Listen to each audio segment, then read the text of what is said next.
Hello, everybody. Good afternoon, or good morning, or good evening, depending on where you're attending the session from. I can see everybody introducing themselves in the chat. My name's Michael Brand, and I'm going to be presenting the session today. I'm going to be talking about the ESAP framework for teaching online using the General Adults course roadmap. Okay. Before we begin, just a couple of housekeeping details. We're being recorded. I think we're being live streamed as well. And you will be receiving, within 3 days after the webinar, a pack with a number of goodies in it, such as a certificate, an ESAP pack with a cheat sheet you can see on the screen here, and a lesson planner, link to said recording, and also a very useful guide for teaching online. Okay. Also, I know some of you are attending on through Facebook. So I'll point out that you can continue the conversation and tell us what you think on social media using the hashtags you can see at the bottom of this slide. Okay. Okay, good. So first things first, I'm just going to introduce myself. I'm going to say a few things about myself. I've just written 3 sentences on the board here on the slide, but I've given different options. So I'm a town/country mouse. I've got 1, 2, 3, 5, or 8 children, and I like climbing, or I'm afraid of heights. And I'm just going to get you to guess. Okay, so you can just pop in the chat box which is the right option. You can have a good look and decide which is the right option for all of those. I'm going to be monitoring the chat box. I'm going to be trying to interact with you today. Country mouse, people are saying. I read this book a lot. 3 children. Okay, thank you very much. Mary says town. Town 3, afraid of heights. Someone else is a country mouse. Okay. Ooh, I think I gave the answer there. Okay, great stuff. So yeah, it's a country mouse, as you can see in the picture. I like being outside. I've got 2 children. Many of you guessed 3 actually. Not yet. Certainly not yet. And I'm not afraid of heights. I like climbing very much. Okay. So just a little icebreaker, if you like, and it's something that students can do. Of course, they can practice their writing, and in choosing different options, or in giving different options, practice their vocabulary, and then their peers can ask them, of course, and practice their speaking. Okay. Next of all, I've got a sentence up here, a model for you guys. You can see my name's Michael. I'm from England, and I like being outside. And I've got a little task for you. And that is to write your sentence in the chat box, swapping out the name, the country, and what you like. Okay, so writing the sentence so it's true for you. That's your first task, to write it in the chat box. Your second task is to read what everyone else is writing. And when you found somebody you have something in common with in any of the 3 areas, put that in the chat box as well. So put your sentence in the chat box, and then put in the chat box when you find someone you have something in common with.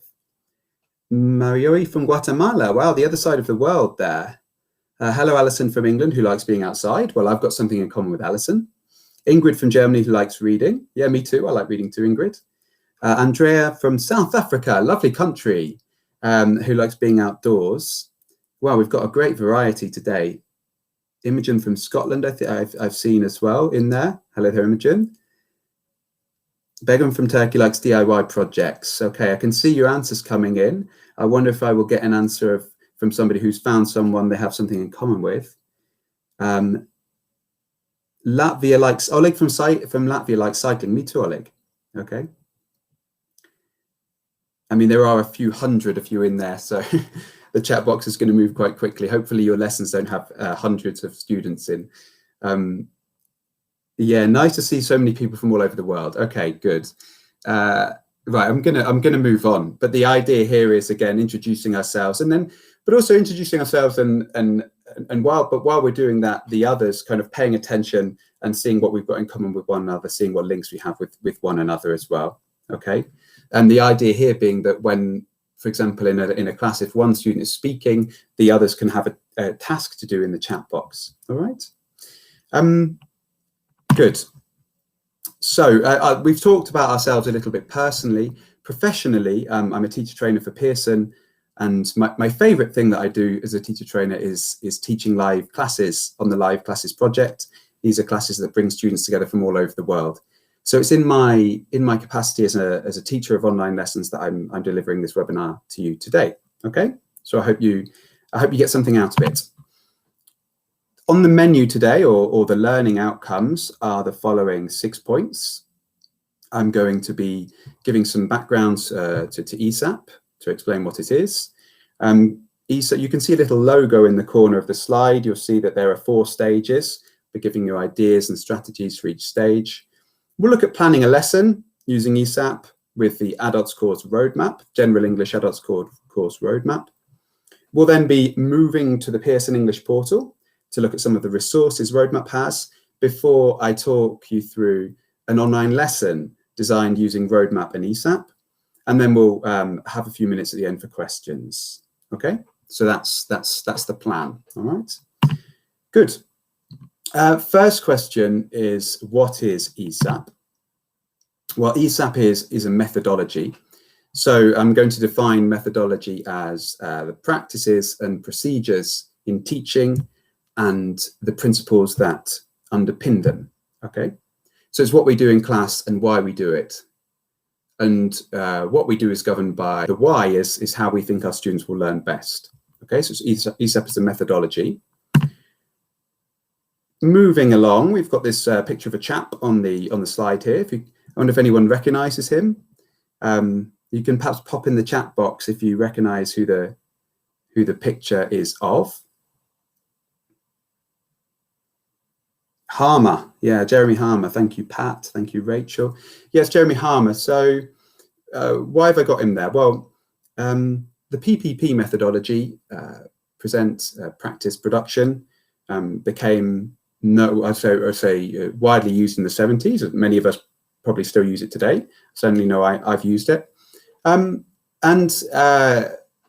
Over time, but in the 90s, there was a bit of discussion as to whether this method was too prescriptive or too teacher-centered. For example, imagine you were teaching a lesson on the present perfect. You might not necessarily start with this today, ladies and gents, the present perfect. It's formed by the subject, the auxiliary, and the past participle. You might ask the students questions about themselves using the grammar. So, can you believe I have never seen the film Titanic? Have you seen it? Have you seen it? What have you done today?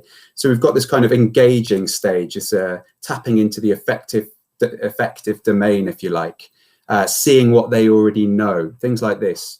That's not to say we shouldn't concentrate on form. It's important as well. But in any case, we perhaps moved on to this ESAP from PPP. And ESAP takes ESA as a basis, and there are 2 differences. So one is that there's an extra letter, you will notice at the end, the P, and the other is that we've considered what these stages mean for an online environment, which, as we all know, became something of a concern last year for obvious reasons, and for many of us continues to be a concern. That's why we're here today, I suppose. So we just want to show how a well-known methodology in face-to-face classes can be used online, how it's without too much preparation, and what adjustments to make. Okay? So let us just quickly go through the stages and see what they mean for the online classroom. The first one then is engage, and will involve a warm-up, putting our students at ease, connecting with them personally, as well as retrieving language from before and activating language which will be useful for the lesson we're about to teach. So things I've done in my online lessons, I ask the students how they're doing and get them to answer in the chat box and then call on them to expand. I've had my students miming how they're doing, so showing it with their faces, perhaps popping in the chat box the best thing they've done since the last lesson. I'll comment on things that I can see in their cameras. So in a live class the other day I was teaching, I saw John from Slovakia. He had an iron behind him and an ironing board. So I was asking him about his ironing, and he'd done much ironing and how good was he at ironing. You know, things like that, okay? So moving on to the actual language element, use the chat box a lot for games at the start of the lesson. So you can call on a student to define a word from the last lesson and the other students have to guess what it is and put it in the chat box, and the one who's defined it can confirm that or say guess again. Another thing I like to use the chat box for, I like to use the individual messaging function. So for example, I've had all of the students send me their dream holiday destination. We're talking a lot about holidays at the moment, looking forward to to a brighter summer. And anyway, I then read out a destination, and the students have to guess who wants to go there and why. Okay, that's another sort of activation game I've played at the start. Checking prior knowledge. So I'm preparing a lesson at the moment on places in a town, an A2 lesson, things like police station and train station. And before teaching that lesson, I might like to know what my students know, places in the town they know. So I could say, put anything you know in the chat box, or I could sort of organize the activity slightly differently and say, right, I want everybody here to think of a place in a town. Okay, put your thumbs up when you've thought of one, and I see them putting their thumb up. Right, I want you to type it in the chat box, but don't send yet. Put your thumbs up when you've typed it in. I can see their thumbs, and then I say, right, send, and we get all the ideas in to see what they already know. But in doing it this way, I've given them all time to think, and I've tried to make them all accountable individually for doing the task, rather than just sort of loosely saying, pop any ideas in there, okay? Good, I can see some thumbs coming up, so I guess you've thought of your words. Okay, yeah, try it all at once. Moving on, I've also used the whiteboard for acrostic poems at the start of the lesson. So I taught a lesson on technology, and I just wrote technology on the whiteboard. And these whiteboards on tools like Zoom, for example, are collaborative. The students can annotate. We'll be looking at that later. And then the students had to write words on the whiteboard in acrostic poem fashion. So the T for technology was computer, the E was email, etc. Again, you can also make that into a game. So you get a student to start writing a word, and then as soon as someone guesses what it is, they can call it out. Okay, so there's a few ways to structure that. Another engage game I've done is throw the ball. So again, this same idea as showing what you know. We're saying what places we know in a town, and I say train station, and I throw the ball to Alice. And then Alice catches the ball on camera theatrically and says airports, and she throws the ball to Marriott, and the Marriott catches and says shops, and you're throwing the ball between one another. And again, that way the student can decide who they throw it to. So it's not the teacher saying, well, you, then you, then you, then you. It's the students nominating, okay? But I'm sure we've all got our favorite games. We might start the lesson with a quote to get them thinking, perhaps show a picture, tell a story, play a song, and guess what the lesson's going to be about. So these are all engage activities, okay? Moving on to the study part of the lesson. So this is where new language is introduced, what you might consider present and controlled practice, though it doesn't have to be an explanation. It could be more of a discovery approach. It's the longest stage of the lesson. And it will probably involve screen sharing. So screen sharing is very useful. I'm doing lots of screen sharing today, as you can see, sharing my PowerPoint, and later I'll be sharing the presentation tool so the students can see the book. Just a quick point on screen sharing. I would say you use it when you need to use it. So if the students can see, have their book and don't need to see it being projected, then we can stop screen sharing. And the advantage is we can see all of our students. I'd love to be able to see you all today, but this is a webinar, unfortunately. But just, I think when I started my online lessons, I screen shared just a bit too much. And I now sort of flick back to a full group view so we can all see one another. I think that personal touch is important. So not too much teacher talking time. So it's important for the teacher to explain, and the teacher to model, but ideally not very long explanations in online classes. We're all interested in keeping our students engaged, and I think it's harder online. So we can maintain with a variety of task types. keeping students as active as possible. You know, the question is one student speaking, but what are the others doing? Maybe they're writing in the chat box, whether they agree or disagree with the one who's speaking, or if how they are similar or different, or giving extra ideas. So it's all about what are they all, can you answer the question, what are all your students doing at all times? I remember when I was training to be a teacher, my mentor would always say that. I'd be planning my lesson and I'd say, well, this student's going to stand up and speak, and he would say, well, what are the others doing? What are the others doing? Yeah.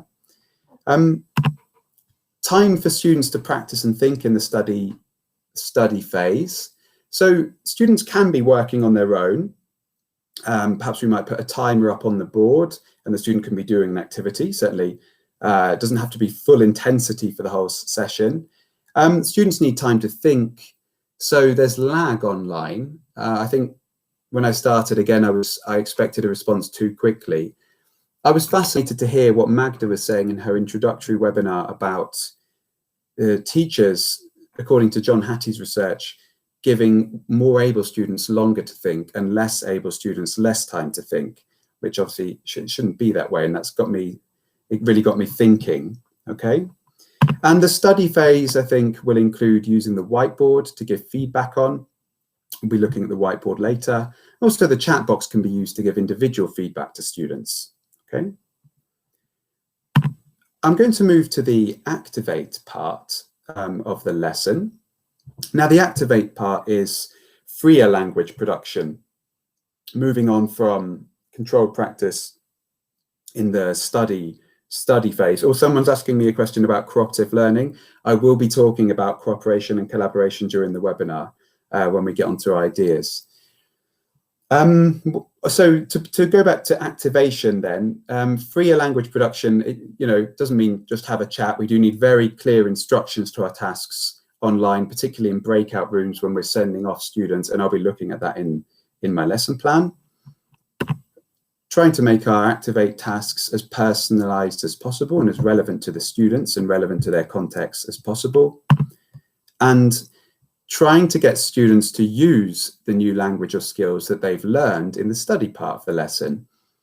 So just one simple idea I've done here is, after having students learn some new language, some new phrases, I've had them in breakout rooms asking one another questions, and they're supposed to be using the language that they've learned.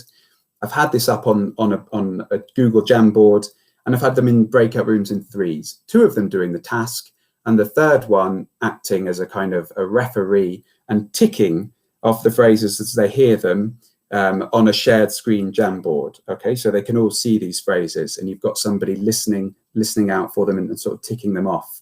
You've probably done that in your face-to-face classes. It can be done online as well. Okay. And finally, the extra, the extra stage, the practice stage. This refers to homework, if you like, or work that the students do outside of the lesson, but it's exercises that can be done online which are interactive. So by interactive, we mean the students can put in their answers and then submit them and get feedback on their answers, so they can see not only whether they're right or wrong, but get some tips and some clues for their next try. Okay. So then scoring is automated, it's automatic, and the grades that they get are reported, which means that the teacher can check the student's performance. And of course, they can also have a record of their own performance in a grade book. This means that the teacher builds up lots of information about their students, and they can use this to see, they can see what the students are struggling with, what they need more practice with, and build that into the next lesson. And one of the really useful points about these kind of practice activities is that they save time. So they're automatically marked, which means you don't bring your workbook to the next lesson and spend the first 10 minutes correcting. That's already been done for you. Okay, so we're going to be looking at these types of activities as well. Okay, good. So that's just an overview of the 4 stages, what they mean online. But we want to see that in practice. Okay, so let's move on. I'm going to be looking at a lesson using the ESAP methodology in conjunction with the course roadmap, okay? First of all, my lesson plan. I'll just have a sip of water while people quickly check it out.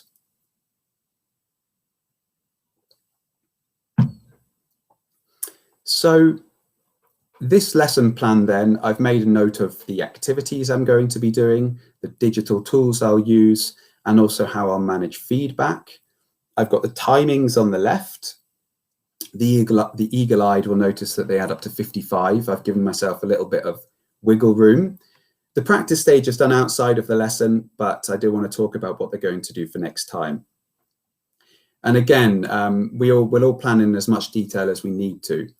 If we're planning with, if we're new to online teaching and we're starting a methodology for the first time, probably our planning will be more detailed. Of course, once we get used to that method and those tools, then it becomes more simplified. Just as in teaching, when again going back to training, I remember having to come up with really long lesson plans, but then once you get into the swing of things, they get shortened up. Okay, to the portal. So I'm going to, well, at the moment I'm sharing a PowerPoint. I'm gonna share my my screen, my browser, as we move to the Pearson English portal, and we're going to have a look at roadmap and how to use it in an online lesson. Okay, so just give me a second while I move to screen share. Okay, here we go. Okay, excellent. Okay, just before I go to the portal, I'm just going to make a quick pit stop at the ESAP website. If you Google Pearson and ESAP, we will find it. I'll also be putting the address up at the end of the webinar. So this is just a little bit of further reading and further watching, actually. So this is where you can sign up to other webinars in the series. My colleagues Magdalena and Billy have still got some webinars they're going to be delivering, and I have another one too. And you can see Lindsay Warwick, who is a roadmap author, just talking about how ESAP can be used with roadmap and going through each of the 4 stages. And these sort of 3-minute videos are well worth a watch. Okay, so I do encourage you to check it out. But I'm going to move to the portal now.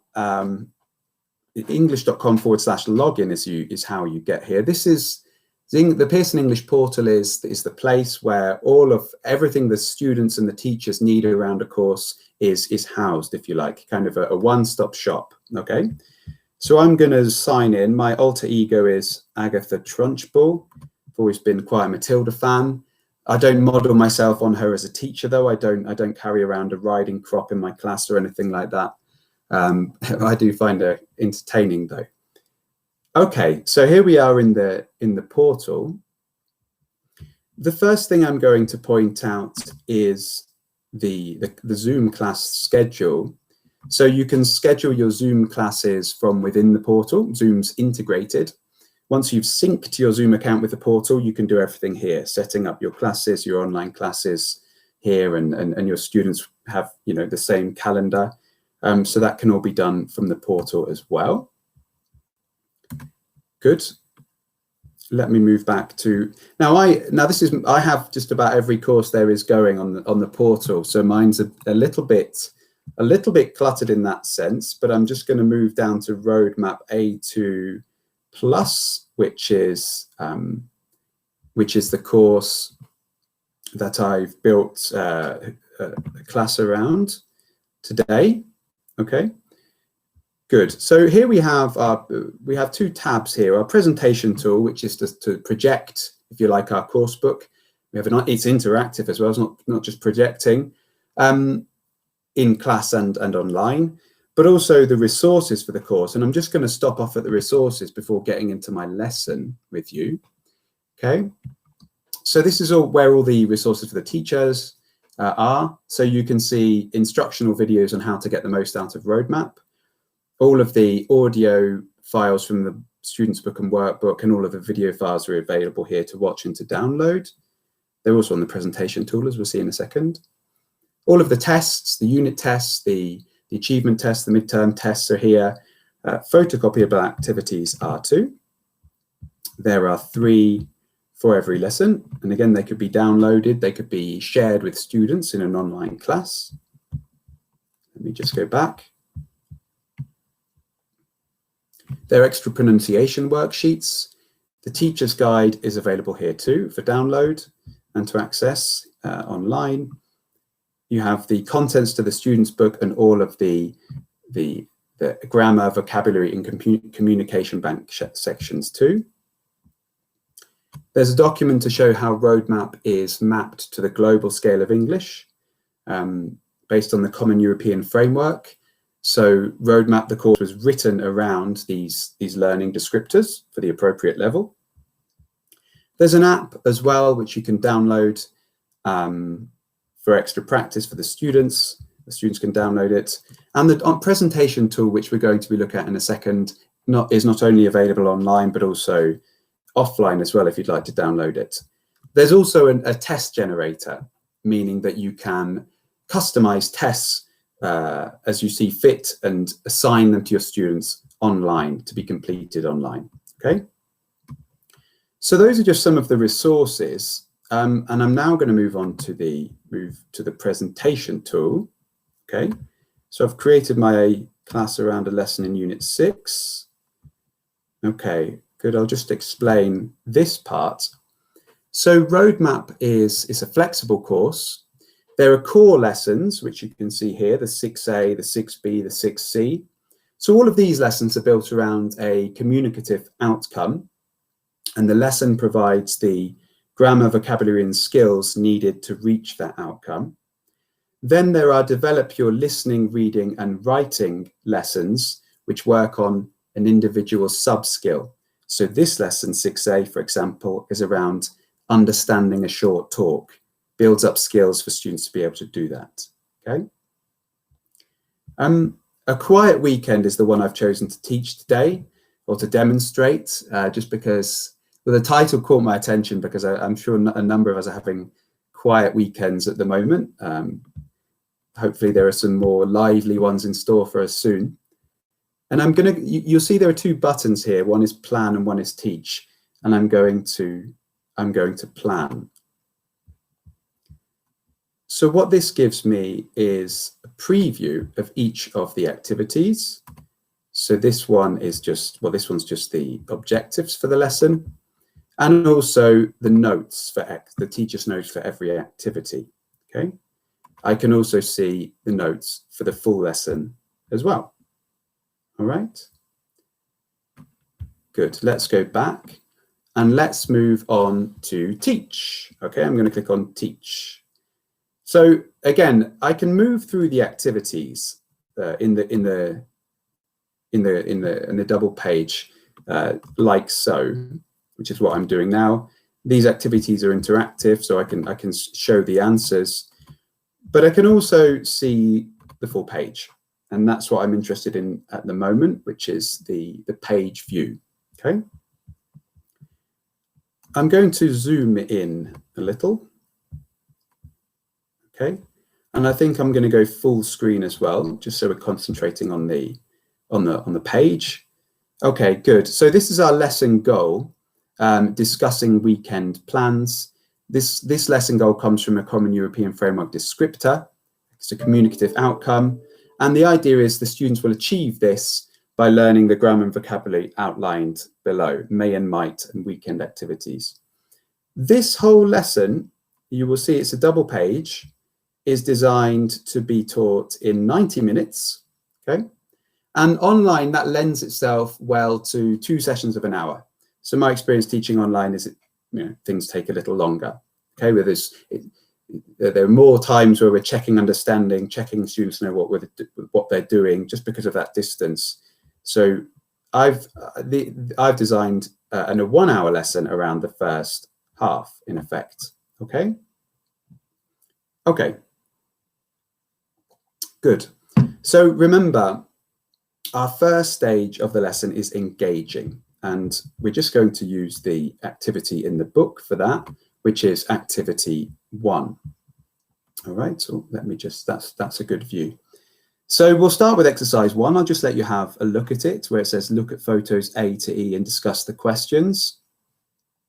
So in an online lesson, how I would approach this activity is that I would first of all get a student to ask me the questions. So I might answer things like, I usually go for a nice walk in the countryside and go out for a bike ride.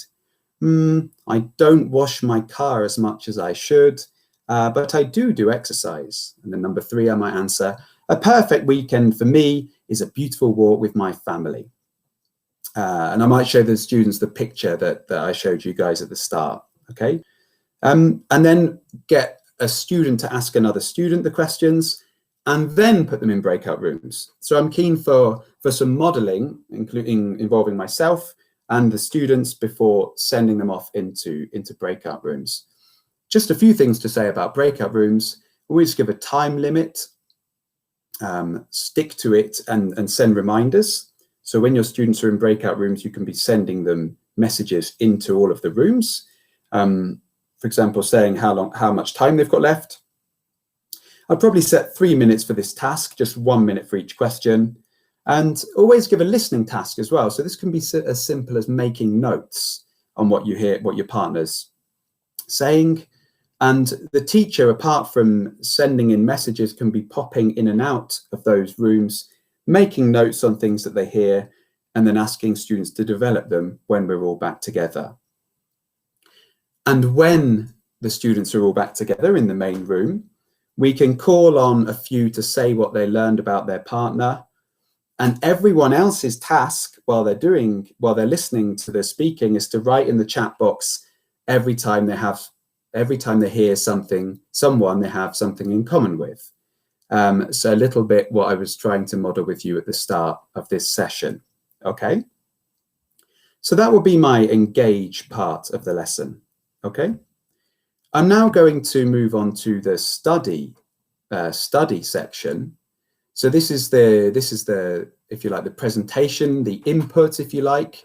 So if you just have a look at number 2, it says, read the article about weekend activities. Do the people do the same things as you? I'm just going to show you the full text. I'll just give you just a few seconds just to skim a little bit. You don't need to read from start to finish.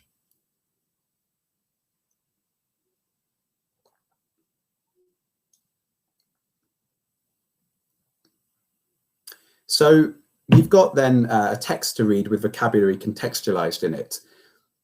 There's a lot to be said for students to read longer texts out of class before online lessons to keep the online lessons a little snappier, though this one's not too long.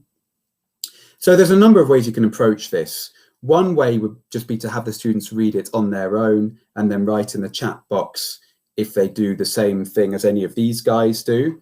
So that I know when they're finished. The other way, or another way, would be to get 7 students to read out the 7 short texts. This will give me the chance to give them some feedback on their pronunciation. And as we looked at before, you can have students nominating the next one to read, which keeps them on their toes because they know they might be picked.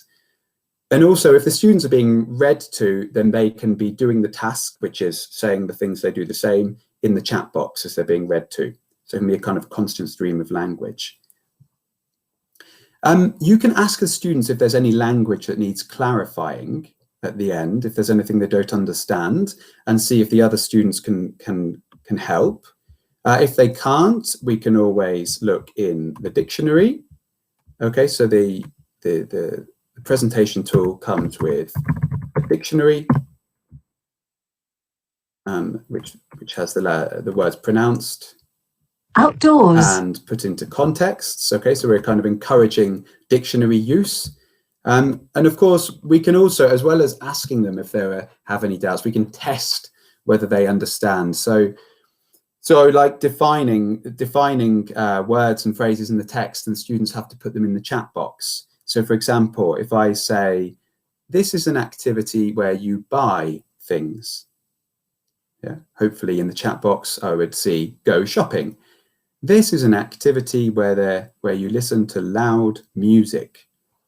Hopefully see in the chat box go clubbing. Okay, so it'll be checking that they understand.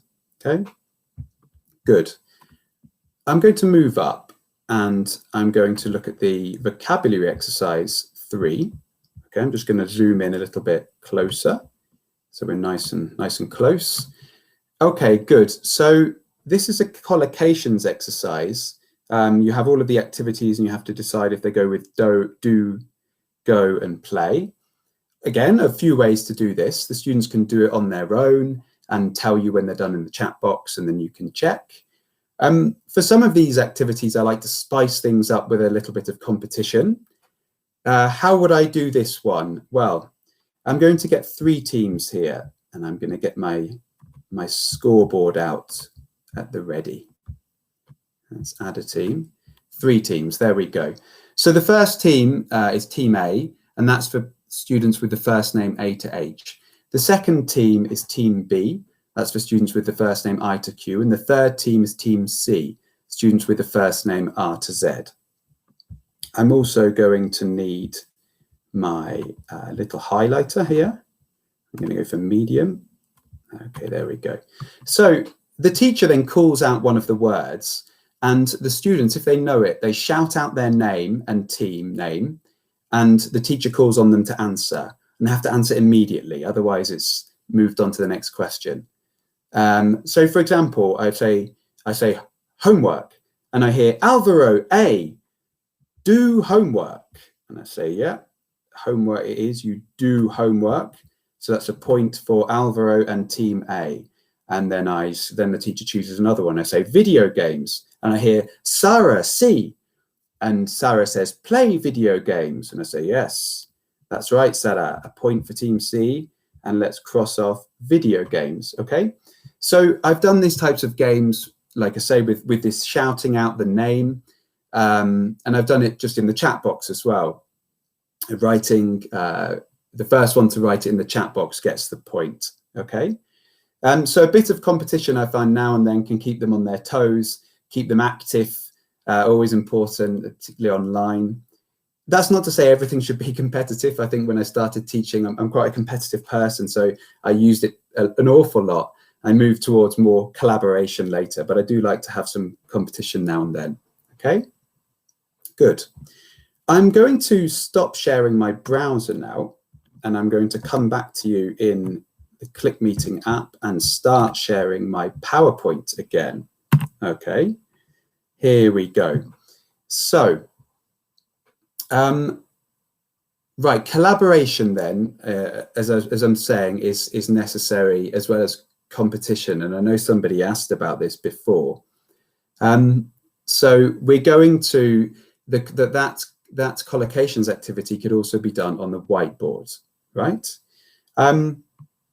So what I'm showing you here is my screen when I share my screen using Zoom, which is the platform I use when I teach online. And you'll see on the PowerPoint slide here that I can annotate, and I can show the names of the annotators. So I can get my students annotating and see who's annotating. I can turn it off if I wish. There is a whiteboard, which is very useful. I'll just point out a few things about the whiteboard, a few features. This is the bar that you see, the annotation bar. And if you click on Format, you can choose the size of the text, of the font, I should say, that the students can write on the board with, and have your students then writing text. So you can get your students writing all over the whiteboard. I used to have students writing on the board in face-to-face classes. You probably can only get 2 or 3 around the board. Online, you can get the whole class, really. You can divide up the board into sections with lines, and you can have them writing on the board. All right, it's a great, it opens up so many collaborative possibilities. Okay, so then back to our activity. Back to our activity, you could assign different students a column, and they have to just write in the activities for do, for go, and play. those students who are not doing anything can be writing in the chat box whether they agree or whether they would correct anything, or proposing other collocations in the chat box. And you have 3 more students whose role it is to add the extra ones on to the whiteboard. Okay, so we saw a competitive way of doing the activity, but it can also be done collaboratively, of course, here using the whiteboard in Zoom. Okay, let's move on to the activate part of the lesson, which is when the students use the language more freely, in this case in a speaking exercise. So these are the questions. I'll just get you to quickly read exercise 4.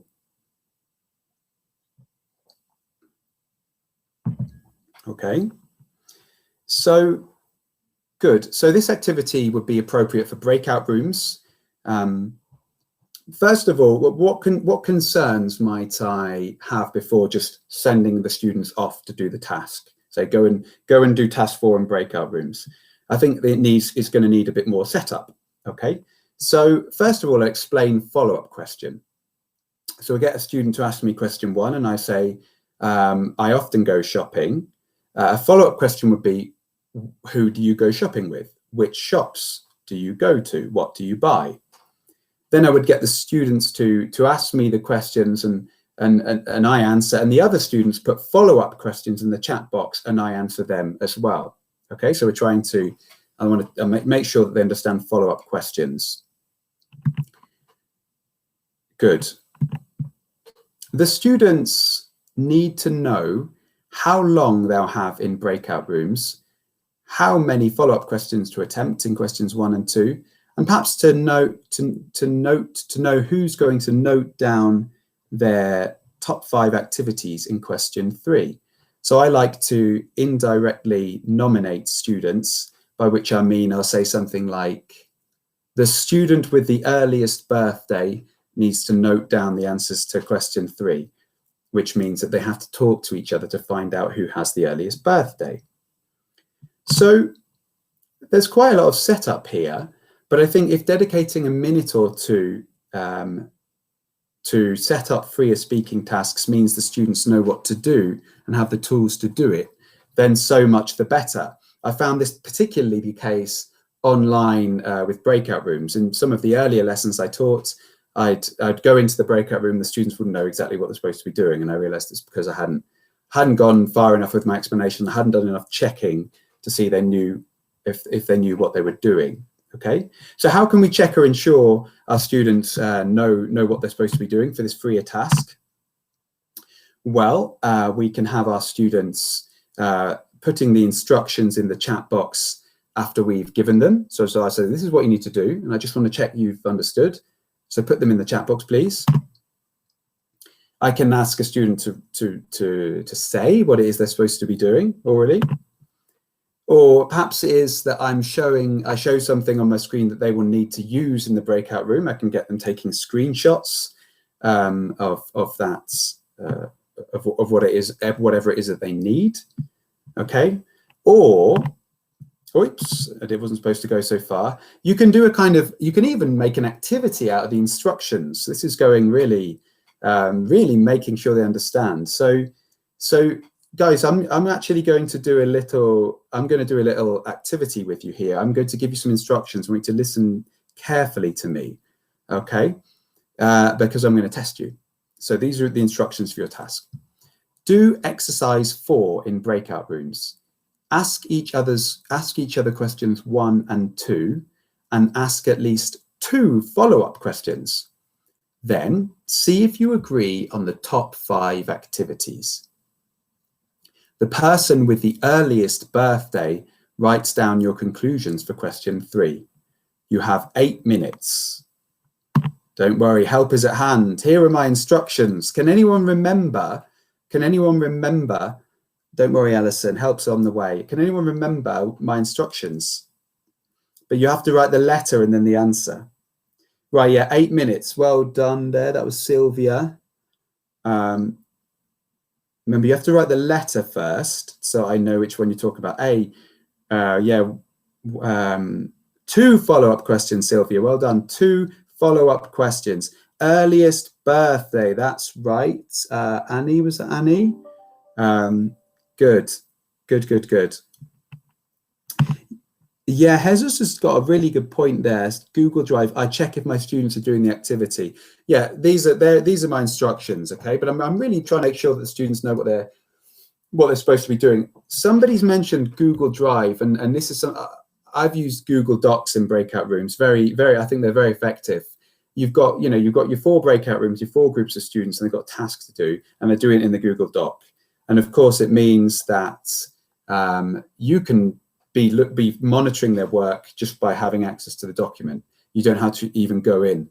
You can just see the work being done on the document. Very, very useful to organize your breakout rooms in that way. I think it was Jesus that made that point. Okay, we're going to move on to practice now, which is the last of the 4 stages of the lesson. So for homework then, I'm going to be setting my students the listening task, which comes after the activation task I just did. It practices the vocabulary is contextualized in there, and it also introduces the grammar, the might and the may for the next lesson. So it kind of segues into the lesson. And the students have the listening tracks on their apps. I'm also going to set the activities on the app, and I'm going to set them a couple of activities in my English lab as well. Okay, so I'm just going to go back to screen sharing again now. Okay, let's have a look. Share. Okay, and I'm going to go back to my browser. So I'm here back in my presentation tool, but I'm going to leave the presentation tool. Okay. Okay. I'm going to go back to where were we? Back to the portal. And I'm going to, again, scroll down to Roadmap A2, and this time I'm going to go to my English lab.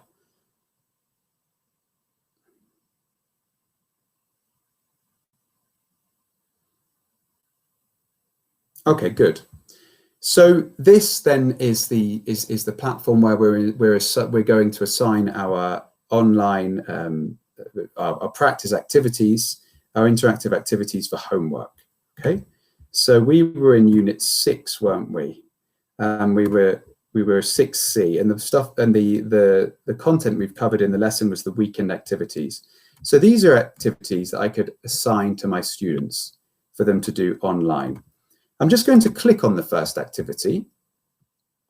I'm going to maximize this, and I'm in the teachers. Because I'm in a teacher's account, I've got the answers available for me. But if I click the student view, I'll be able to actually try the activity. And because I've already had a go, I've got a couple corrected already.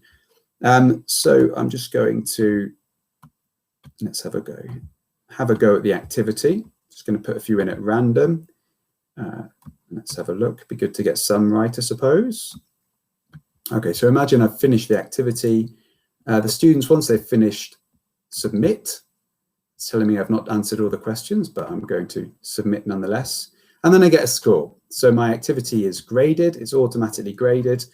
And I see what I've got right and what I've got wrong. And I also get some feedback. So these little speech bubbles. I'm going to click on the one I got wrong, and it's saying try again. We use do for activities, e.g. housework, something. So I would then click the try again button, and the idea is I would take into account the feedback I've received to help me do better next time. So it's always trying again, and hopefully the students then improve, on their second and their third go. Okay, good. Apart from, let's have a look. Apart from the assigning and doing activities, there's also a grade book in here, which is where all of the students' grades are housed. So I don't have a grade book for the roadmap course. I don't have a class of students. I have a class of students for a different course, but the principles are the same. So here I can see my class. I can see how they're doing on an overall basis, on a unit basis, within a certain area, within a certain activity. I can click on what they've done in a certain activity to see what they got right and wrong, should I wish. I can download a common error report. So these are my students' answers. There's poor spelling there. I can download a common error report to see what mistakes most of my students have been making, and then I can, use that information to help me in my coming lessons, because I know what students are struggling with.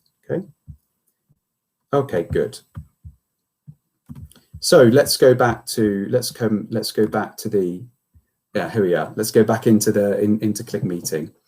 Okay, good. So that was my practice stage, my online practice that the students are going to be doing at home, automated scoring and feedback for the students and reporting. Okay. Right. Okay. So really, ladies and gents, that brings me to the end of the lesson. Okay. I've tried to demonstrate how ESAP would work in the lesson using course materials. And for today, not going outside the course material. So just using what there is on the course and using the functions of the video conferencing platform.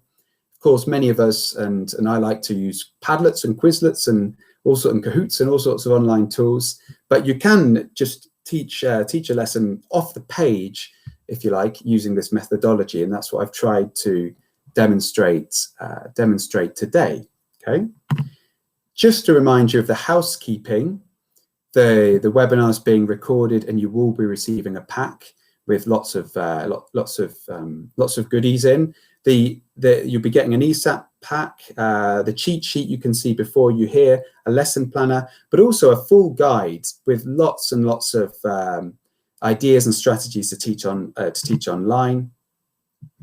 And I'd like to encourage you to take part in this conversation on social media with the hashtags you can see on the screen.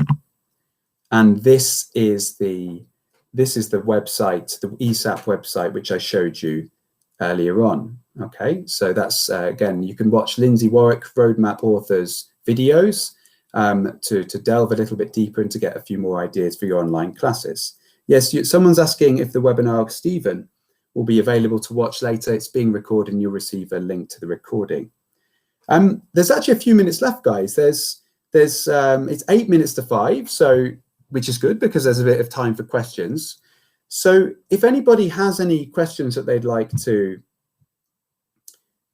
fire, can we get the lab for Speak Out? My English lab does exist for Speak Out, somebody said.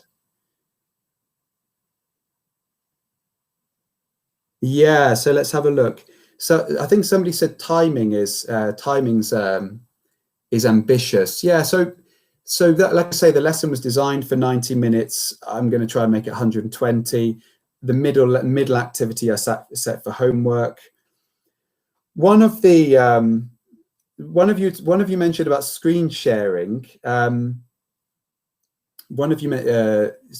when screen sharing, what's really helped me is the Alt Tab function. So when I'm Alt tabbing, I found that if I just quickly share my screen, actually, I'm going to share. Whoops, let's have a look. Sharing my screen. You can probably see my screen now, and I hit Alt Tab, and this lets me sort of move between all of the different things I have open on my computer. So in my online lessons, I use this an awful lot. Alt Tab, just to swap between my PowerPoint, my presentation tool, and whatever else is I'm using. I think that I found that a lifesaver for online lessons. Yeah. Yeah, it's a good question there. Somebody said, how can we make up for the absence of breakout rooms? I mean, it's a really good question. And so, some video conferencing platforms have them, like Zoom, Big Blue Button. Teams, I've heard, is developing them. So if you're using Microsoft Teams, I don't work for Microsoft, but I understand they're in development. Yeah, if you don't I would say if you don't have them, ideally, can use a platform with them because they bring so much. If you don't have them, well, can you get your students, does it have a private messaging function? Can you get your students messaging each other privately? Other things I've done is I've used Padlets where the students can record their voices. So I've said, set a task to say, go away and record your voice on a Padlet. And they're all individually recording themselves, and then we listen to some of the recordings. And the students can also listen to the recordings outside of class. So I found that a way to build in simultaneous student speaking.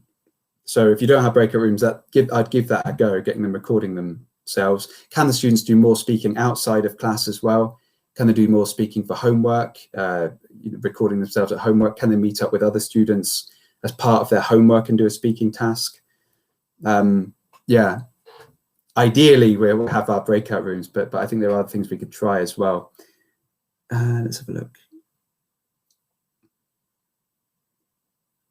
Okay, so Imogen's mentioning sharing audio and clicking the shared audio button when we're sharing screen, very useful for listenings and videos.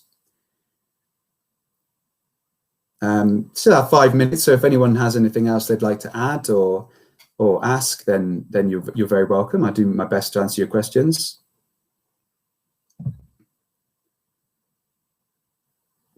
Has the ESAP framework replaced the traditional based lesson stages? Well, we're advocating it as a methodology, as a framework which we think works very effectively in the classroom, but can also be used online as well.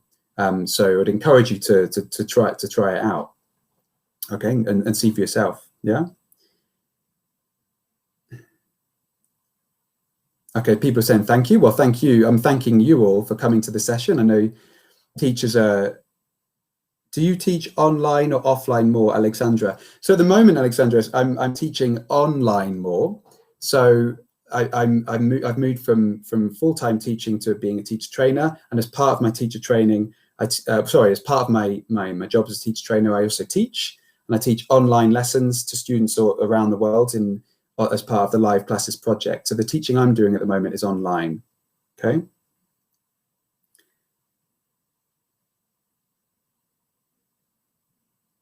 Okay, people are saying thanks, thank you. How much time should we take in having students on Zoom? I don't know if that question, if you mean how long should an online lesson be? Perhaps say an hour, but that'll depend on your context. Someone's asking how to use the test generator. I mean, I'm not going to be able to do a demonstration in the next 3 minutes. The platform is similar to what you've seen. It's part of the Pearson English portal, so it's housed there, and it's a case of you have all of your exams, and you can click on the activities that you want to assign, and you can assign them to your class, and the students will log into the portal and do those exercises digitally in a similar way to what you saw before. Yeah. People saying thank you. Thank you very much for coming. I appreciate it. I appreciate you giving us an hour of your time.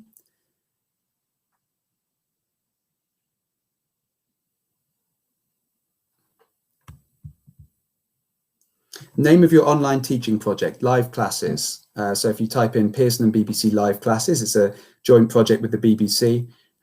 You can find out more about it.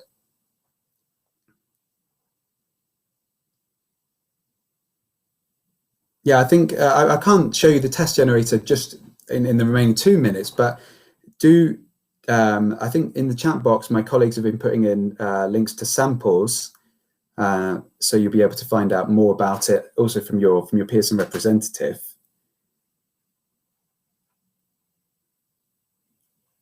Okay.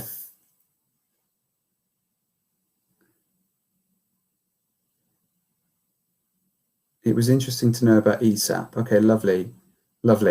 Okay, good. Well, ladies and gents, I mean, it's 5 o'clock, so we're going to call it a day there. Thanks ever so much for coming along. The chat box is very useful, Andrea. There's a million things you can do with it. Thanks ever so much for coming along. I really do appreciate it. I hope you've learned something, and I do encourage you to try out the ESAP methodology in your online classes, and hopefully we'll see you in another session soon. So it's goodbye from me.